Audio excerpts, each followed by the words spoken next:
அனைவருக்கும் இனிமையான காலை வணக்கம். 2024ஆம் ஆண்டு மே மாதம் 30ஆம் தேதி வியாழக்கிழமை உங்களை ஸ்டார் தமிழின் நம் நாடு நிகழ்ச்சியில் சந்திப்பதில் மகிழ்ச்சியாக இருக்கின்றது. இன்றும் நம் நாடு நிகழ்ச்சியில் ஏராளமான பத்திரிகை செய்திகளை உங்களுக்காக கொண்டு வந்திருக்கின்றோம். முதலில் நடப்பது ஜனாதிபதி தேர்தலா அல்லது பொது தேர்தலா என்ற ஒரு கேள்வி இருந்தது. அதற்கு பிறகு அந்த கேள்வி இல்லை, ஜனாதிபதி தேர்தலை நடக்கும் என்றும் இருந்தது. அதற்கு பிறகு இல்லை, பொதுஜன பெரமுன அல்லது முட்டு கட்சியின் வேண்டுகோளுக்கு இணங்க பொது தேர்தல் தான் நடைபெறும் என்று இருந்தது. அதற்கு பிறகு நேற்று முன்தினம் சர்ச்சைக்குரிய ஒரு கருத்தை வெளியிட்ட ஐக்கிய தேசிய கட்சியின் பொதுச் செயலாளர் பாலித்த ரங்கே பண்டார ஒரு கருத்தை வெளியிட்டார். 2 தேர்தல்களையும் 2 வருடங்களுக்கு ஒத்திவைக்க வேண்டும், ஜனாதிபதியின் பதவிக்காலம் 2 வருடங்களுக்கு நீடிக்கப்பட வேண்டும் என்ற ஒரு கருத்தை அவர் தெரிவித்தார். அது பரவலாக பேசும் பொருளாக அந்த கருத்து மாறியது. இந்த நிலையில் ஜனாதிபதி ரணில் விக்ரமசிங்க அறிவித்திருக்கின்றார், ஜனாதிபதி தேர்தல் நிச்சயம் நடைபெறும். ஜனாதிபதி தேர்தல் நிச்சயம் நடைபெறும். ரணில் விக்ரமசிங்க அறிவிப்பு. நிறைவேற்ற அதிகாரங்கள் பாராளுமன்றத்திற்கு பகிர்ந்தளிக்கப்படும் என்கிறார். மனோ சித்ராவின் செய்தியாக வீரகேசரி பத்திரிகையின் முன்பக்கத்தில் இந்த செய்தி வெளியாகி இருக்கிறது. ஜனாதிபதி தேர்தல் ஒன்று நிச்சயமாக நடத்தப்படும். அதற்காக ஏற்கனவே நிதி ஒதுக்கீடுகள் செய்யப்பட்டுள்ளன. ஜனாதிபதி தேர்தலில் போட்டியிட முன்வந்திருக்கும் எந்த ஒரு வேட்பாளரும் நிறைவேற்று அதிகாரத்தை ரத்து செய்வதாக கூறவில்லை என்று ஜனாதிபதி ரணில் விக்ரமசிங்க தெரிவித்தார்.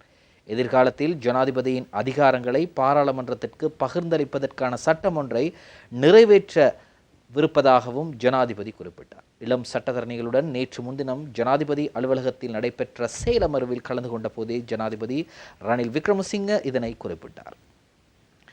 நமது நாடு சமஷ்டி முறையை பின்பற்றாததால் ஆங்கிலேய முறையை கடைபிடிக்கின்றோம். இந்தியா ஒரு சமஷ்டி நாடாக இருந்ததால் அது சமஷ்டி முறைக்கு செல்ல வேண்டியிருந்தது. ஆனால் நாம் ஒரு சமஷ்டி நாடு அல்ல. நமது நாட்டின் சட்டம் இயற்றும் இறுதி அதிகாரம்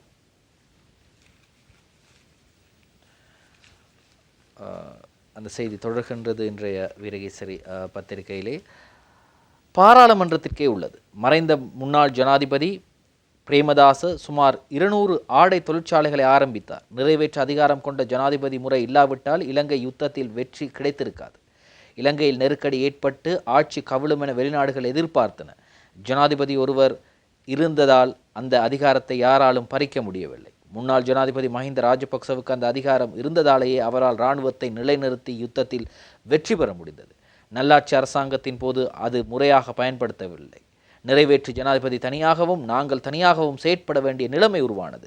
போராட்டத்தின் போது நிறைவேற்று அதிகாரம் இருந்ததாலேயே நாட்டில் ஸ்திரத்தன்மையை ஏற்படுத்த முடிந்தது. அன்று பிரதமர் பதவியை ஏற்க யாரும் முன்வரவில்லை. அப்போது ஜனாதிபதி கப்பலில் ஏறி திருகோணமலை சென்றபோது சிலர் என்னை பிரதமர் பதவியிலிருந்து விலக சொன்னார்கள். அதன் போது பெரும்பான்மை உள்ள ஒருவர் பாராளுமன்றத்தில் இருக்க வேண்டும் என்றும் இல்லாவிட்டால் நான் பதவி விலக முடியாது என்றும் கூறினேன். பதவி விலகுவதற்கான கடிதத்தை எழுதினாலும் அதனை ஜனாதிபதியிடமே கையளிக்க வேண்டும். ஜனாதிபதி கப்பலில் தஞ்சம் புகுந்திருந்த காரணத்தினாலும் நாட்டை விட்டு மாலைத்தீவுக்கு சென்றதாலும் என்னால் அந்த கடிதத்தை வழங்க முடியாது. அழுத்தங்கள் மற்றும் எனது வீட்டுக்கு தீ வைக்கப்பட்ட காரணத்தினால் நான் பதவி விலகி இருந்தால் ஜனநாயகத்திற்கு முரணாகவே எவரேனும் நாட்டை கைப்பற்றியிருப்பார்கள். எதிர்வரும் ஜனாதிபதி தேர்தலில் போட்டியிடுவதாகவும் அதில் வென்று ஜனாதிபதியாக போவதாகவும் சொல்லும் எந்த ஒரு வேட்பாளரும் நிறைவேற்று அதிகாரத்தை நீக்குவதாக இதுவரை அறிவிக்கவில்லை. அதனால் பாராளுமன்றத்தை பலப்படுத்தும் வேலை திட்டத்தை தயாரிக்க வேண்டியது அவசியம். இப்போது மாகாண சபைக்கு நிறைவேற்ற அதிகாரங்கள் சில வழங்கப்பட்டுள்ளன. மற்றொரு பகுதி பாராளுமன்ற துறைசார் மேற்பார்வை குழுவுக்கு வழங்கப்பட்டுள்ளன. இன்னும் சில சட்டங்கள் கொண்டு வரப்பட்ட பின்னர் அந்த அதிகாரம் பாராளுமன்றத்திற்கு பிரிந்து செல்லும். ஜனாதிபதி பாராளுமன்றத்திற்கு பொறுப்பு கூறும் வகையில் சட்டங்கள் நிறைவேற்ற வேண்டியது அவசியமாகும். புதிதாக கொண்டு வரப்பட்டுள்ள பொருளாதார மாற்ற சட்டத்தின் ஊடாக அடுத்த 4 வருடங்களுக்கான அரசாங்கத்தின் திட்டம் முன்வைக்கப்பட வேண்டும். ஒவ்வொரு வருடமும் நடைமுறைப்படுத்தப்படும் வேலை திட்டங்கள் தொடர்பான முன்னேற்றங்கள் வருட இறுதியில் பாராளுமன்றத்திற்கு அறிவிக்கப்பட வேண்டும். முன்னாள் சபாநாயகர் கரு ஜெயசூரியவினால் முன்மொழியப்பட்ட மக்கள் சபை முறைமை சாத்தியமான ஒன்றாகும். அதேபோல பாராளுமன்றத்திற்கு கொண்டு வரப்படவிருக்கும் பாலின சமத்துவ சட்டமும் நடைமுறைக்கேற்றது என்பதை கூற வேண்டும் என்றும் ஜனாதிபதி தெரிவித்தார். அதாவது ஜனாதிபதி நேற்று அந்த இளம் சட்டத்தரணிகளோடு பேசி கொண்டு இருக்கும்போது பல சட்டத்தரணிகள் பல கேள்விகளை கேட்டார்கள். ஜனாதிபதி அதற்கு பதிலளித்தார். இந்த நேரத்தில் இன்னும் பல சட்டங்கள் நிறைவேற்றப்பட இருக்கின்றது. ஆனால் இத்தனை சட்டங்களும் நிறைவேற்றப்படுவதற்கு முன் இந்த ஜனாதிபதி தோல்வி அடைந்தாலோ அல்லது வேறொரு ஜனாதிபதி வந்தாலோ அல்லது வேறொரு அரசாங்கம் வந்தாலோ அந்த சட்டங்களை அமுல்படுத்துவார்களா அல்லது பாராளுமன்றத்தில் அதை சமர்ப்பித்து நிறைவேற்றுவார்களா போன்ற கேள்விக்குறிகள் இருக்கிறது. எனவே ஜனாதிபதியும் அதை தான் குறிப்பிட்டார். எனக்கு சொல்ல முடியாது, சில நேரங்களில் சில சட்டங்களை நிறைவேற்ற முடியாத ஒரு நிலைமை உருவாகலாம். காரணம், பதவி காலம் முடிந்துவிடும். செப்டம்பர் 17 இருந்து அக்டோபர் 17க்குள் ஜனாதிபதி தேர்தலை நடத்த வேண்டும். சில நேரங்களில் அந்த ஜனாதிபதி தேர்தலில் எது வேண்டுமானாலும் நடக்கலாம். நான் சொல்வது தோல்வியோ வெற்றியோ. ஆகவே இப்படியான ஒரு சந்தர்ப்பத்தில் சட்டங்கள் நிறைவேற்றப்படாமல் போகலாம் என்றும் ஜனாதிபதி நேற்றைய தினம் அந்த நிகழ்வில் தெரிவித்திருந்தார். இப்படி இருக்கும்போது பாலித ரங்கே பண்டார ஐக்கிய தேசிய கட்சியின் பொதுச் செயலாளர் அவர் கூறிய கருத்து தொடர்பாக சர்ச்சை எழுந்திருக்கின்றது. அவர் கூறினார், தேர்தல்களை நடத்துவதன் மூலம் ஒன்று பணம் விரயமாகின்றது. நாடு இப்பொழுது இருக்கும் நிலைமையில் இது அவசியம்தானா? சூழல் மாசடைகின்றது. எப்படியோ கட்சிகளின் கொடிகளை துணிகளால் தைக்க முடியாது, மாறாக பொலித்தீனில் தான் அவற்றை போட வேண்டும், அந்த சோதனைகளை செய்ய வேண்டும். அதன் போன்ற அவ்வாறான சந்தர்ப்பத்திலே சூழல் மாசடையும். இவையெல்லாம் தேவையா என்று அவர் கூறுகிறார். சிலர் அதற்கு எதிர்ப்பு தெரிவிக்கின்றார்கள், சிலர் அதற்கு ஆதரவு தெரிவிக்கின்றார்கள். இவ்வாறான நிலையில் தேர்தல்கள் சரியான நேரத்தில் நடத்தப்படும். ரங்கே பண்டாரவின் கருத்து கட்சி நிலைப்பாடு அல்ல என்கிறது ஐக்கிய தேசிய கட்சி. தேர்தலை பிற்போடுவது குறித்து ஐக்கிய தேசிய கட்சி எந்த தீர்மானத்தையும் மேற்கொள்ளவில்லை. தேர்தலை பிற்போட வேண்டும் என்ற யோசனை ரங்க பண்டாரவின் தனிப்பட்ட கருத்து என ஜனாதிபதியின் தொழிற்சங்க பணிப்பாளர் நாயகமும் ஐக்கிய தேசிய கட்சியின் முன்னாள் பாராளுமன்ற உறுப்பினருமான சமான் ரத்னப்பிரிய தெரிவித்தார். கொழும்பில் நேற்று இடம்பெற்ற நிகழ்வொன்றின் பின்னர் ஊடகங்களுக்கு கருத்து தெரிவிக்கும் போதுதான் அவர் தெரிவிக்கின்றார், சரியான நேரத்தில் தேர்தல் நடக்கும், அதை பற்றி யாரும் கவலைப்பட தேவையில்லை என்றும், ஜனாதிபதி தேர்தல் மற்றும் பாராளுமன்ற தேர்தல் 2 வருடங்களுக்கு பிற்போடப்பட வேண்டும் என்று ஐக்கிய தேசிய கட்சியின் பொதுச் செயலாளர் ரங்கே பண்டார தெரிவித்திருந்த விடயம் அவரது தனிப்பட்ட கருத்தாகும். அது ஐக்கிய தேசிய கட்சியின் நிலைப்பாடு அல்ல. அவ்வாறான எந்த தீர்மானத்தையும் ஐக்கிய தேசிய கட்சி மேற்கொள்ளவில்லை. நாடு பொருளாதார ரீதியில் வீழ்ந்துள்ள நிலையில் தேர்தல் ஒன்று அவசியம் இல்லை எனவும், மேலும் 2 வருடங்களுக்கு தேர்தல் ஒன்றை நடத்தாமல் முன்னோக்கி செல்ல முடியும் எனவும் பலரும் தெரிவித்து வருகின்றனர் என்றும் அவர் தெரிவித்தார். ஆனால் நிறைய அரசியல் கட்சிகளின் தலைவர்கள் சொல்கின்றார்கள், இது ரங்க பண்டாரவின் கருத்தல்ல, இது ஜனாதிபதி ரணில் விக்ரமசிங்கவின் கருத்து. அதையே ரங்க பண்டார ஊடகங்களுக்கு தெரிவிக்கின்றார். ஜனாதிபதி ரணில் விக்ரமசிங்கவால் இந்த கருத்தை தெரிவிக்க முடியாது என்றும் ஊடகங்களுக்கு தெரிவிக்கின்றார். எனவே இவர்கள் ஒரு யோசனையை முன்வைத்து பார்க்கின்றார்கள். மக்கள் மத்தியிலே இந்த யோசனைக்கு எவ்வாறான ஒரு பதில் கிடைக்கின்றது அல்லது மக்கள் மத்தியிலே இந்த யோசனை எவ்வாறு பார்க்கப்படுகின்றது என்பதற்காக ஒரு யோசனையை உருவாக்குவதற்காகவே தான் அல்லது ஒரு கருத்தை தெரிவிப்பதற்காகத்தான் ரங்க பண்டாரவை வைத்து ஜனாதிபதி ரணில் விக்ரமசிங்கே இவ்வாறான ஒரு கருத்தை தெரிவித்திருக்கின்றார் என்றும் கூறப்படுகின்றது. சரி, பொறுத்திருந்து பார்ப்போம். உங்களுக்கு தெரியும், ரணில் விக்ரமசிங்கே அவர்களது மாமனார் தான் முன்னாள் மறைந்த ஜனாதிபதி ஜெயவர்தன. நிறைவேற்று அதிகார ஜனாதிபதி முறைமையை அவர் கொண்டு வரும்போது அவர் தெரிவித்தார், இந்த ஜனாதிபதி முறையால் ஒரே ஒரு விடயத்தை மட்டுமே செய்ய முடியாது. ஒரு ஆணை பெண்ணாக்க முடியாது, ஒரு பெண்ணை ஆணாக்க முடியாது. மற்றபடி இந்த ஜனாதிபதி நிறைவேற்று அதிகாரம் கொண்ட ஜனாதிபதி முறை மூலம் எது வேண்டுமானாலும் செய்யலாம் என்று அப்போது அவர் கூறினார். எனவே மாமனின் வழியில் மருமகன் பயணமா என்ற ஒரு கேள்வி கேட்டிருக்கின்றார் பேராசிரியர் GL பீரிஸ். இன்றைய வீரகேசரி பத்திரிகையிலே வெளியாகி இருக்கின்றது. மாமனின் வழியில் மருமகன் பயணமா, தேர்தலை பிற்போட மக்கள் அனுமதியார்கள்.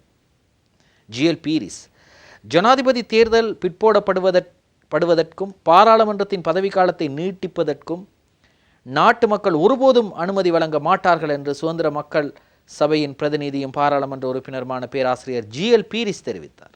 ஜனாதிபதி தேர்தலை இன்னும் 2 ஆண்டுகளுக்கு பிற்போடும் யோசனைக்கு நாட்டு மக்கள் எவ்வாறு பதிலளிப்பார்கள் என்பதை தெரிந்து கொள்வதற்காகவே ஜனாதிபதி ரணில் விக்ரமசிங்கே தனது பொதுச் செயலாளர் ஊடாக ஜனநாயகத்திற்கு எதிரான கூற்றை முன்னிலைப்படுத்தியுள்ளார் என்றும் அவர் கூறியுள்ளார். பொருளாதார நெருக்கடிக்கு தீர்வு காணும் தனது திட்டங்களை நாட்டு மக்கள் ஏற்றுக்கொள்வார்கள் என ஜனாதிபதி குறிப்பிடுகிறார். அவ்வாறாயின் அவர் தேர்தலுக்கு முகம் கொடுக்கலாம். அதை விடுத்து தேர்தலை பிற்போடுவதற்கு முறையற்ற வகையில் செயற்படுவது வன்மையாக கண்டிக்கத்தக்கது என்றும் தெரிவிக்கின்றார். அதாவது தேர்தல் பிற்போடப்பட வேண்டும் என்றால், அரசியல் அமைப்பின்படி தேர்தல் பிற்போடப்பட வேண்டும் என்றால் சர்வஜன வாக்கெடுப்புக்கு செல்ல வேண்டும். சர்வஜன வாக்கெடுப்பு என்பது மக்கள் மத்தியிலே கேட்கப்படும் அவர்களது அபிப்பிராயம். மக்கள் இந்த தேர்தல் நடத்தப்பட வேண்டும் என்று சொன்னால் கண்டிப்பாக நடத்தப்பட வேண்டும். இல்லை, நடத்தப்பட தேவை இல்லை என்று சொன்னால் இப்பொழுது இருக்கக்கூடிய ஜனாதிபதியின் கட்சியை சேர்ந்த பாலித்த ரங்கை பண்டார பொதுச் செயலாளர் அவர்களது கூற்று சரியானது. ஆனால் அப்படி மக்கள் இந்த தேர்தல் நடத்த தேவையில்லை என்று சொல்வார்கள் என்று எதிர்பார்க்க முடியாது. ஏனென்றால் மக்கள் ஒரு தேர்தலை நாடி நிற்கின்றார்கள். குறிப்பாக மக்கள் நாடி நிற்கின்றார்கள் என்பதை விட கட்சிகள் தேர்தல் நடைபெற வேண்டும் என்ற நிலைப்பாட்டில் இருக்கின்றார்கள். கண்டிப்பாக தேர்தல் நடைபெற வேண்டும். அது அரசியல் அமைப்புக்கு இவ்வாறு ஜனாதிபதியின் பதவி காலத்தை 2 வருடங்களுக்கு நீடிப்பதும், பாராளுமன்றத்தின் காலத்தை 2 வருடம் நீடிப்பதும் அரசியலமைப்புக்கு முரணானது என்றும் பலர் கூறி வருகிறார்கள். சரி, பொறுத்திருந்து பார்ப்போம். ஜிஎல் பீரிஸ் அவர்கள் குறிப்பிடுகின்றார், மாமனின் வழியில் மருமகன் பயணமா என்ற கேள்வியை கேட்கின்றார். இப்பொழுது ஜனாதிபதி யாழ்ப்பாணத்தில் வைத்த ஒரு பிரமுகரிடம், அது எந்த பிரமுகர் என்று தெரியவில்லை, ஒரு பிரமுகரிடம் சொல்லியிருக்கிறார், வடமாகாணத்தைச் சேர்ந்த பிரமுகரிடம், நான் சுயாதீனமாக களமிறங்குவேன் என்று சொல்லியிருக்கின்றார். ஆனால் ஐயா, நீங்கள் சுயாதீனமாக களமிறங்கினால் உங்களுக்கு எங்கள் ஆதரவை வழங்க முடியாது. நீங்கள் மொட்டு சின்னத்தில் நீங்கள் களமிறங்கினால், அல்லது மொட்டு சின்னத்தில் ரணில் விக்ரமசிங்க ஜனாதிபதி வேட்பாளராக களமிறங்கினால் நிச்சயமாக உங்களுக்கு நாங்கள் ஆதரவு வழங்குவோம். ஆனால் நீங்கள் சுயாதீனமாகவோ யானையிலையோ பூனையிலையோ வந்தால் உங்களுக்கு ஆதரவு வழங்க முடியாது. நீங்கள் மொட்டு சின்னத்தில் வாங்க, நாங்கள் உங்களுக்கு ஆதரவு தருகின்றோம் என்று பொதுஜன பெரமுன உறுப்பினர்கள் தெரிவிக்கிறார்.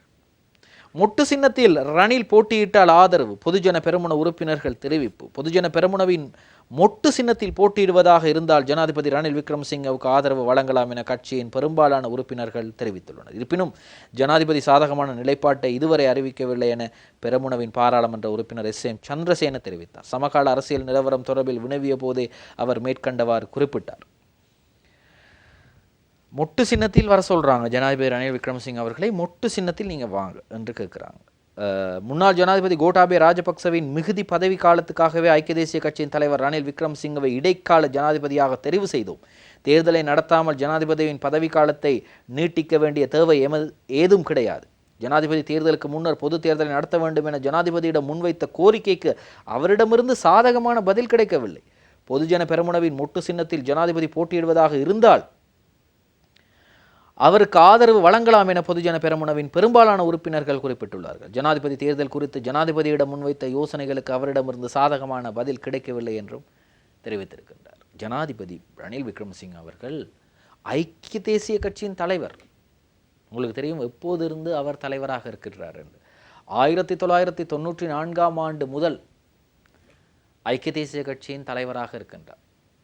காமினி திசாநாயக்க, லலித் அதுலத் முதலி ஆகியோர் தொட்டலங்கு குண்டுவெடிப்பின் போது கொல்லப்பட்டார்கள். அந்த சந்தர்ப்பத்தில் இருந்து ஐக்கிய தேசிய கட்சியின் தலைவராக செயற்படுகின்றார் ரணில் விக்ரமசிங்க அவர். அப்படியான ஒரு தலைவர் மொட்டு சின்னத்தில் தேர்தலில் களமிறங்க வேண்டும் என்றால் நிச்சயமாக அவர் மொட்டு சின்னத்தின் அங்கத்துவத்தை பெற வேண்டும். ஒரு கட்சியின் அங்கத்துவராக இருந்தால்தான் அந்த கட்சியிலே வாக்கு கேட்க முடியும். இல்லாவிட்டால் அதையும் பிரச்சனையாக்கி ஒருவர் அதற்காக வழக்கை தொடரலாம். மொட்டு கட்சியின் உறுப்பினர் அல்லாத ஒருவர் எவ்வாறு தேர்தலில் போட்டியிட முடியும் என்று தற்போது விஜயதாஸ் ராஜபக்ச அவர்களுக்கு நேர்ந்திருக்கும் கதி போல் திடீரென்று எவ்வாறு அங்கத்துவத்தை பெற்றுக்கொண்டார் என்ற கேள்வி வருவது போன்று ரணில் விக்ரமசிங்க அவர்களுக்கும் வரலாம். ஆனால் ஒரு கட்சியின் தலைவர் எந்த ஒரு சந்தர்ப்பத்திலும் இன்னும் ஒரு கட்சியில் உறுப்பினராகி வாக்கு அல்லது தேர்தலில் களமிறங்க மாட்டார். சரி, பொறுத்திருந்து பார்ப்போம். இன்னும் ஏராளமான காலம் இருக்கிறது. காலம் அவற்றுக்கெல்லாம் நல்ல பதிலை சொல்லும். ஜனாதிபதி தேர்தலுக்கான ஆளும் கட்சியின் பிரசாரம் ஞாயிறன்று ஆரம்பம். தேர்தல் தொடர்பில் பல்வேறுபட்ட சர்ச்சைக்குரிய கருத்துக்கள் முன்வைக்கப்பட்டு வருகின்ற நிலையில் ஜனாதிபதி தேர்தலுக்கான பிரசார நடவடிக்கைகளை ஜூன் 2ஆம் தேதியிலிருந்து ஆரம்பிப்பதற்கான ஏற்பாடுகள் முன்னெடுக்கப்பட்டு வருகின்றன. ஜனாதிபதி ரணில் விக்ரமசிங்கவின் ஆலோசனைக்கமைய பசில் ராஜபக்சவின் வழிகாட்டலின் கீழ் இந்த பிரசார நடவடிக்கைகள் ஆரம்பிக்கப்பட உள்ளன. பொது தேர்தலில் முதலில் நடத்தப்பட வேண்டும் என்ற பொதுஜன பெரமுனவின் சிரேஷ்ட உறுப்பினர்கள் தொடர்ந்து வலியுறுத்தி வந்தனர். எனினும் அவ்வாறு பொது தேர்தல் நடத்தப்பட்டால் அதில் பொதுஜன பெரமுனவுக்கு பாரிய அளவில் வெற்றி பெற முடியாது என்ற நிலைமை காணப்படுவதாகவும், எனவே ஜனாதிபதி தேர்தலுக்கு முதலில் செல்வதே சிறந்தது என்றும் பசில் ராஜபக்ச ஜனாதிபதியிடம் தெரிவித்திருக்கிறார். அத்தோடு ஏனைய கட்சிகளுடன் ஒப்பிடுகையில் மக்கள் மத்தியில் ஐக்கிய மக்கள் சக்திக்கு ஓரளவு வரவேற்பு காணப்படுகின்றமை இனங்காணப்பட்டுள்ள நிலையில் அந்த தரப்பினரை அரசாங்கத்துடன் இணைப்பதற்கான தீவிர முயற்சிகளும் முன்னெடுக்கப்பட்டுள்ளன. தேர்தல் இடம்பெற்றால் தனித்து எந்த ஒரு கட்சிக்கும் பெரும்பான்மை பெற முடியாது என்பதால் ஐக்கிய மக்கள் சக்தி, ஐக்கிய தேசிய கட்சி மற்றும் பொதுஜன பெரமுன கூட்டணி அமைத்தால் வெற்றி நிச்சயம் என்றும் தெரிவிக்கப்பட்டுள்ளது. ஐக்கிய மக்கள் சக்தி, ஐக்கிய தேசிய கட்சி மற்றும் பொதுஜன பெரமுன கனவுதான் கண்டு கொண்டிருக்கின்றார்கள். இதனை அடிப்படையாக கொண்டே சஜித் தரப்பினரை தம்முடன் இணையுமாறு ஆளுங்கட்சி அழைப்பு விடுத்து வருவதாகவும் தெரிவிக்கப்படுகின்றது. அதேவேளை தற்போது ஜேவிபியின் அலை ஒன்றும் தோன்றியுள்ளது. ஆனால் அந்த அலை தேர்தல் வரை தாக்கு பிடிக்குமா என்பதை உறுதியாக கூற முடியாது என்பதால் ஜேவிபியை தவிர்த்து ஏனைய கட்சிகள் இணைவதே பொருத்தமானது என்றும் பசில் தரப்பு தெரிவித்துள்ளது. இந்நிலையிலே ஜனாதிபதி தேர்தலுக்கான பிரசாரங்களை ஆரம்பிப்பதற்கும் நடவடிக்கை எடுக்கப்பட்டுள்ளது. அது ஏற்கனவே சஜித் பிரேமதாச சொல்லிட்டாரு, நாங்கள் இந்த கட்சியோடும் சேர மாட்டோம். இப்போது சஜித் பிரேமதாச அவர்களது தலைமையிலான ஐக்கிய மக்கள் சக்தி தெளிவாக குறிப்பிட்டிருக்கின்றார்கள், நாங்கள் எந்த கட்சியோடும் சேர மாட்டோம். அதுவும் பொதுஜன பெரமுன மொட்டு கட்சியுடன் நிச்சயமாக சேர மாட்டார். இவர்கள் சேர்ந்தால்தான் வெற்றி பெற முடியும் என்கிறார். தேர்தல் நடந்து முடிந்த பிறகு, பாராளுமன்ற உறுப்பினர்கள் தெரிவாகிய பிறகு, அதற்கு பிறகு வேண்டுமானால் பேச்சுவார்த்தை நடத்தி பார்க்கலாம். ஆனால் அதற்கு முதல் எந்த பேச்சுவார்த்தைக்கும் அவர்கள் இணங்க போவதில்லை என்று அறிவித்திருக்கிறார்கள். மங்காவ டீல் தேசபால்னே என்ன, என்னிடம் டீல் அரசியல் இல்லை என்று சஜித் பிரேமதாச ஏற்கனவே சொல்லிவிட்டார். சஜித் பிரேமதாச அவர்களை பற்றி பேசும்போது இன்றைய வீரகேசரி பத்திரிகையின் முன்பக்கத்திலே ஒரு படம் வெளியாகி இருக்கின்றது. உலக மாதவிடாய் சுகாதார தினத்தை முன்னிட்டு பெண்மையை கொண்டாடுவோம் வாருங்கள் எனும் தொனிப்பொருளில் வெள்ளவத்த மிராஜ் ஹோட்டலில் நேற்று முன்தினம் நடைபெற்ற மாநாட்டில் கலந்து கொண்ட எதிர்க்கட்சித் தலைவர் சஜித் பிரேமதாச தம்பதியினரை காணலாம் என்ற வீரகேசரி பத்திரிகையின் முன்பக்கத்திலே செய்தி வெளியாகி இருக்கின்றது. அவ்வாறு அந்த படத்தை பார்த்தோம் வீரகேசரி பத்திரிகையின் முன்பக்கத்திலே. அடுத்ததாக மற்றும் ஒரு படமும் வெளியாக இருக்கின்றது. இது வடமாகாண ஆளுநர் தொடர்பான ஒரு செய்தி. இலங்கை வந்துள்ள கனடாவின் சர்வதேச அபிவிருத்திக்கான பிரதி அமைச்சர் கிறிஸ்டோபர் மேக்லனன் நேற்று யாழில் வடமாகாண ஆளுநர் PSM சார்ல்ஸை சந்தித்து பேசியதையும், அருகில் இலங்கைக்கான கனடிய உயர்ஸ்தானிகர் எரிக் வால்ஸ் உள்ளிட்ட குழுவினரையும் காணலாம் என்ற செய்தி என்ற படத்துடன் கூடிய செய்தி வந்திருக்கின்றது. நாங்கள் சற்று விரிவாக அந்த செய்தியை பார்க்கலாம். வடக்கின் அபிவிருத்திக்கு உதவிகளை வழங்குவோம், ஆளுநரிடம் கனடாவின் சர்வதேச அபிவிருத்திக்கான பிரதி அமைச்சர் கிறிஸ்டோபர் அறிவிப்பு. நியூட்டன் மற்றும் சிவசாந்தனின் செய்தியாக வீரகேசரி பத்திரிகையில் இடம் பிடித்திருக்கின்றது. இலங்கை வந்துள்ள கனடாவின் சர்வதேச அபிவிருத்திக்கான பிரதி அமைச்சர் கிறிஸ்டோபர் மேக்லனன் மற்றும் இலங்கைக்கான கனடிய உயர்ஸ்தானிகர் எரிக் வால்ஸ் உள்ளிட்ட குழுவினர் நேற்று யாழில் வடக்கு மாகாண ஆளுநர் PSM சார்ல்ஸை சந்தித்து பேச்சு நடத்தினர். இதன்போது வடக்கு மாகாணத்தின் அபிவிருத்திக்கு தேவையான ஒத்துழைப்புகளை பெற்றுக் கொடுக்க தாம் தயாராக உள்ளதாக கனடிய பிரதிநிதிகள் தெரிவித்தனர். இதன்போது நல்லிணக்க செயற்பாடுகள், மீள்குடியேற்றம், கன்னிவடி அகற்றல், காணி விடுவிப்பு, கல்வித்துறை மேம்பாடு, தொழில் முனைவோருக்கான ஒத்துழைப்புகள் உள்ளிட்ட பல விடயங்கள் தொடர்பில் கலந்துரையாடப்பட்டது. சந்திப்பில் கல்வி முறையில் மாற்றங்கள் ஏற்படுத்தப்பட வேண்டும் என தெரிவித்த ஆளுநர் அதற்கான மாதிரி செயற்பாடுகளை முன்னெடுக்க திட்டமிடுவதாகவும் கூறினார். அதேபோன்று அந்த செய்தி அவ்வாறு தொடர்ந்து செல்கின்றது. குறிப்பாக இந்த விடயங்களை கேட்டறிந்த கனடாவின் சர்வதேச அபிவிருத்திக்கான பிரதி அமைச்சர் கிறிஸ்டோபர் மேக்லனன் தலைமையிலான கனடிய தூதுக்குழுவினர் வடக்கு மாகாணத்தின் அபிவிருத்திக்கு தேவையான ஒத்துழைப்புகளை பெற்றுக் கொடுக்க தாம் தயாராக உள்ளதாகவும் தெரிவித்திருக்கின்றார். இது போன்ற உதவிகள் மூலமாக, வெளிநாட்டு உதவிகள் மூலமாக வடமாகாணத்தில் மட்டுமல்ல, நாட்டில் இன்னும் பல பிரச்சனைகள் இருக்கின்றது. எல்லா பிரச்சனைகளுக்கும் எல்லா நாடுகளும் எல்லா நேரத்திலும் உதவி வழங்குமா என்று தெரியாது. ஆனால் அவ்வப்போது இது போன்ற விஜயங்களின் போது எங்களது பிரச்சனைகளை கூறி உதவிகளை பெற்றுக்கொள்ள வேண்டியது எங்கள் ஒவ்வொருவரது தேவையாக இருக்கிறது. அடுத்ததாக தோட்ட தொழிலாளர்களது 1700 ரூபாய் சம்பள பிரச்சனை தொடர்கிறது. நீதிமன்றம் செல்லப்போவதாக முதலாளிமார் சம்மேளனம் அறிவித்திருக்கின்றார்கள். அது எப்படி எங்களுக்கு குத்தகைக்கு கொடுத்ததை நீங்கள் கேட்கும்போது நாங்கள் வழங்க முடியும், நாங்கள் அதை சட்ட ரீதியாக அணுகுவோம் என்று முதலாளிமார் சம்மேளனம் நீதிமன்றத்தை நாடப்போகின்றது. செந்தில் தொண்டமான் என்ன சொல்றார்? 1700 ரூபாய் சம்பள விவகாரம் இன்று சமரச பேச்சுவார்த்தை. இதோக தலைவர் செந்தில் தொண்டமான் பெருந்தோட்ட தொழிலாளர்களின் 1700 ரூபாய் சம்பள அதிகரிப்புக்கு எதிராக முதலாளிமார் சம்மேளனம் தொடுத்த வழக்கு நாளை வெள்ளிக்கிழமை 31ஆம் தேதி ஒத்திவைக்கப்பட்டுள்ளது. இதற்கிடையில் தொழிற்சங்கங்களும் முதலாளிமார் சம்மேளனமும் கலந்துரையாடி ஒரு தீர்மானத்திற்கு வருமாறு நீதிமன்றம் உத்தரவிட்டுள்ளதாக இலங்கை தொழிலாளர் காங்கிரசின் தலைவர் செந்தில் தொண்டமான் தெரிவித்தார். சௌமிய பவனில் நேற்றைய தினம் இடம்பெற்ற ஊடகவியலாளர் சந்திப்பின் போதுதான் அவர் இவ்வாறு தெரிவிக்கிறார். பெருந்தோட்ட தொழிலாளர்களுக்கு 1700 ரூபாய் சம்பளம் வழங்கப்பட வேண்டும் என தெரிவித்து அரசாங்கம் விடுத்த அறிவிப்புக்கு எதிராக பெருந்தோட்ட கம்பெனிகள் மேன்முறையீட்டு நீதிமன்றத்தில் தொடுத்த வழக்கு இன்று, அதாவது நேற்றைய தினம் விசாரணைக்கு எடுத்துக் கொள்ளப்பட்ட போது 31ஆம் தேதி வெள்ளிக்கிழமை வரை ஒத்திவைக்கப்பட்டிருக்கிறது. 1700 ரூபாய் கிடைக்குமா கிடைக்காதா என்பது கேள்விக்குறியாக இருக்கின்றது.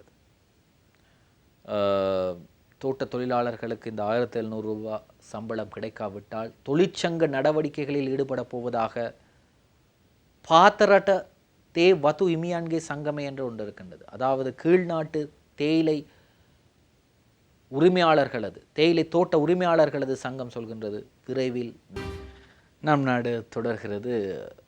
தினக்குரல் பத்திரிகை எமது கைகளை கிடைத்திருக்கின்றது. 4 கோடி ரூபாய் பெறுமதியான 500 நகைகள் கொள்ளை. கடைசியில் அந்த வெசாக் விடுமுறை வந்தது தானே, 23, 24, 25. இவங்க 23ஆம் தேதி அதிகாலையே வந்துட்டாங்க. வந்து உள்ளே தங்கியிருந்து அடுத்த நாள் 4 நாள் லீவ் இருந்தது. அந்த 4 நாட்களில் இவங்க 3 நாட்கள் தான் தங்கி இருந்திருக்காங்க.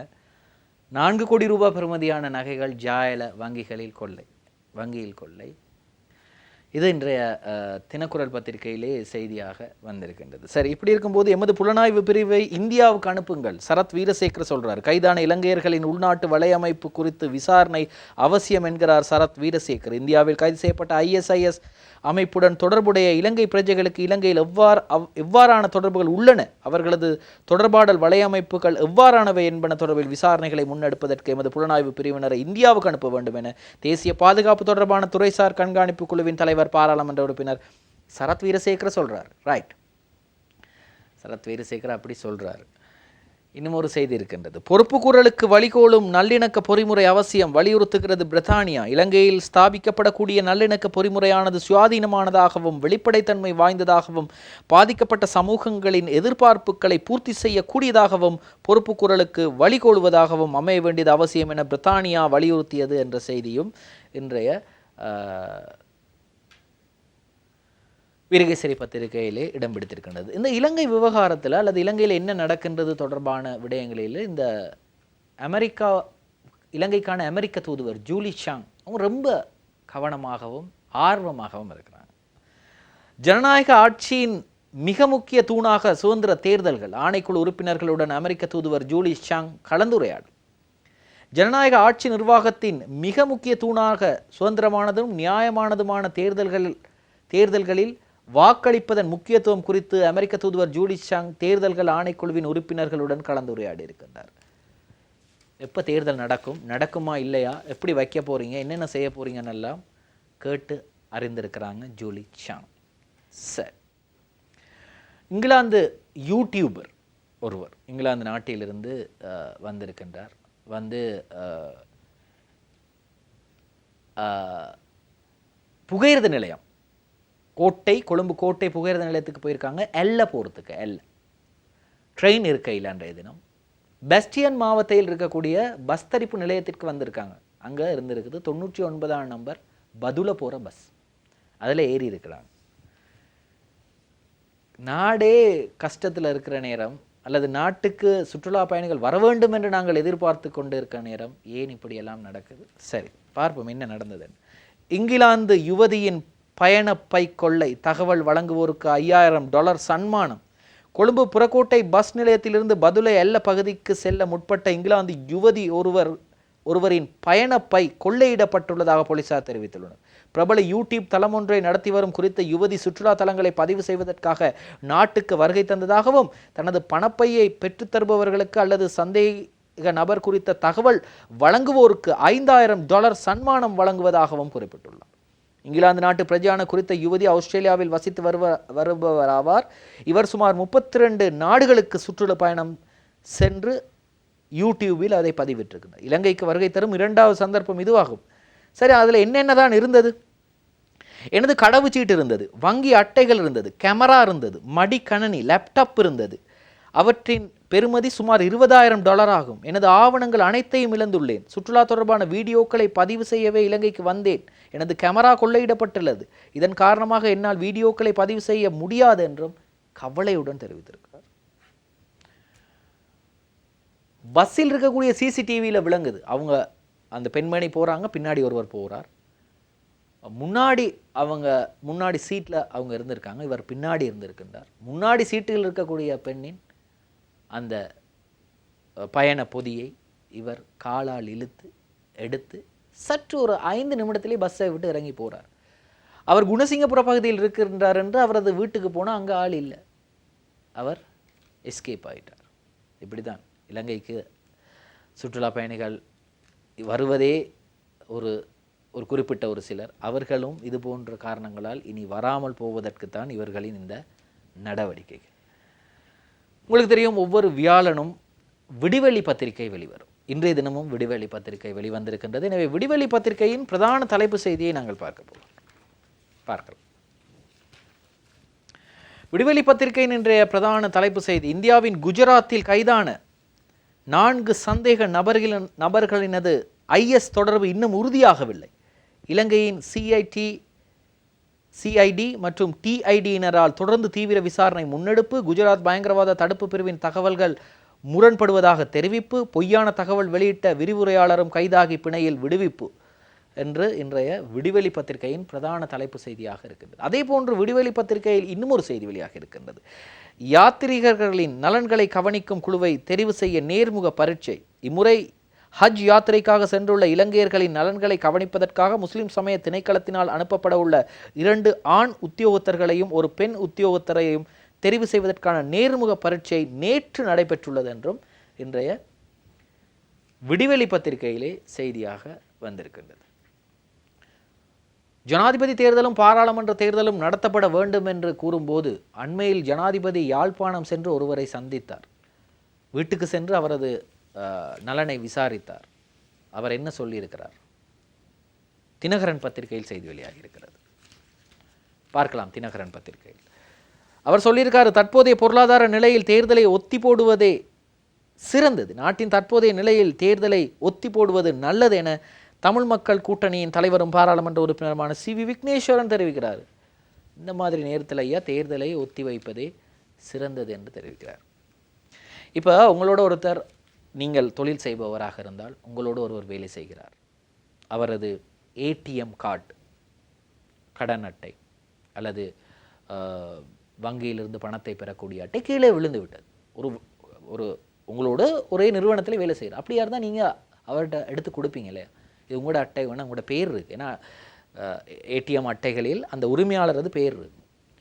அப்போ உங்களோட பேர் இருக்குது, இது நீங்கள் தானே எடுத்து கொடுப்போம். இதே நேரம் நாங்கள் போலீஸுக்கு போய் சொன்னோம், அவங்களும் இதை தேடி தருவாங்க. உடனடியாக வங்கிக்கு அறிவிக்க சொல்லுவாங்க. அந்த ATM கார்டை செயற்பாடுகளை ரத்து செய்ய சொல்லி உடனடியாக அதை தேடும் நடவடிக்கையில் ஈடுபடுவோம். தேசிய வெசாக் உற்சவம் இடம்பெற்றிருக்கின்றது மாத்தளை பகுதியில். எனவே அந்த மாத்தளை போலீஸ் பிரிவுக்கு உட்பட்ட ஒரு போலீஸ் பெண்மணி அவரது ATM கார்டு விழுந்திருக்கின்றது. அது யார் கையில் அந்த கார்டு பெறப்பட்டது அல்லது யார் அதை எடுத்திருக்கின்றது? செய்தியை பாருங்க. இன்றைய லங்காதீப பத்திரிகையில் போலீஸ் நோனகே காட்பத் அவுலாகென பொலிசியன்ம பாக் ஒரென் தெல்காகென. போலீஸ் பெண்மணியின் கார்டை எடுத்து போலீஸில் இருப்பவர்களே 5 பேர் கள்ளத்தனமாக திருட்டுத்தனமாக முல்லைமாரித்தனமாக எரிபொருள் நிரப்பி இருக்கிறாங்க.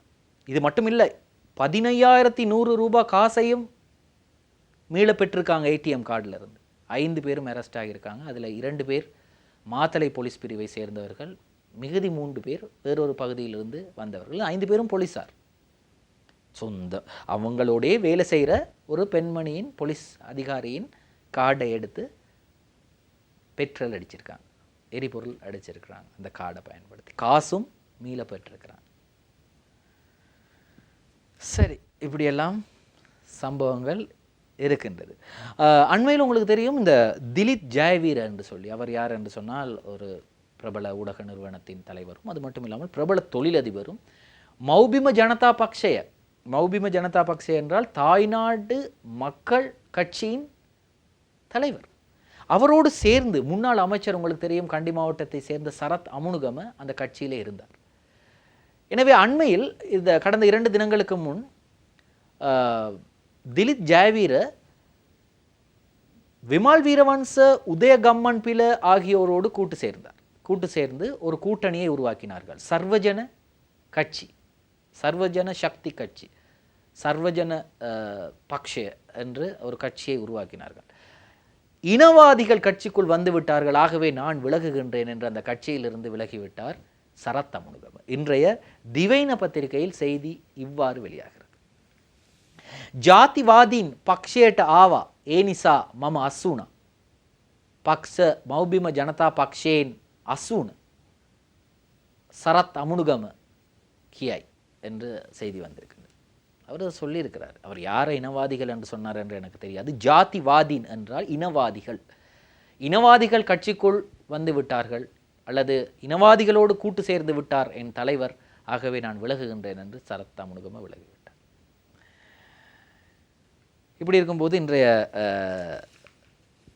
தினக்குரல் பத்திரிகையில் பிரதான தலைப்புச் செய்தியையும் பார்த்துவிட்டு வரலாம். ஜனாதிபதி தேர்தல், பாராளுமன்ற தேர்தல் என அனைத்து தேர்தலும் அடுத்தடுத்து நடக்கும். இந்த சஜித் பிரேமதாசவுக்கும் அதே போன்று அனுரகுமார் திசாநாயக்கவுக்கும் இடையிலே ஒரு விவாதம் நடைபெறுவதாக இருந்தது. என்ன நடந்தது? சஜித் அனுர விவாதம் நடக்குமா என்ற ஒரு கேள்விக்குறியோடு தினக்குரல் பத்திரிகையிலே செய்தி வெளியாக இருக்கின்றது. எனவே அவர்களது இந்த பொருளாதார அணியின் விவாதம் நடத்தப் போவதில்லை என்று அறிவித்திருக்கின்றார்கள். 6ஆம் திகதிக்கு முதல் தலைவர்களது விவாதமும் தொடர்பான ஒரு முடிவு சொல்லாவிட்டால் அதிலிருந்தும் விலகுவதாக தேசிய மக்கள் சக்தியினர் அறிவித்திருக்கின்றார்கள். உக்ரைனுக்கு இலங்கை ஆயுதம் வழங்குகிறதா, ரஷ்யா கடும் குற்றச்சாட்டு என்ற செய்தியும் இன்றைய தினக்குரல் பத்திரிகையிலே வந்திருக்கிறது. சரி, இன்றைய தினமும் ஏராளமான செய்திகளை உங்களுக்காக ஸ்டார் தமிழின் நம் நாடு நிகழ்ச்சியில் கொண்டு வந்தோம். இன்றும் தயாரிப்பில் கவின் சாந்த் உதவி இருந்தார். அதே போன்று ஸ்டார் தமிழின் நம் நாடு நிகழ்ச்சியில் நாளைய தினமும் சந்திக்கும் வரை விடைபெறுகின்றேன். நன்றி, வணக்கம்.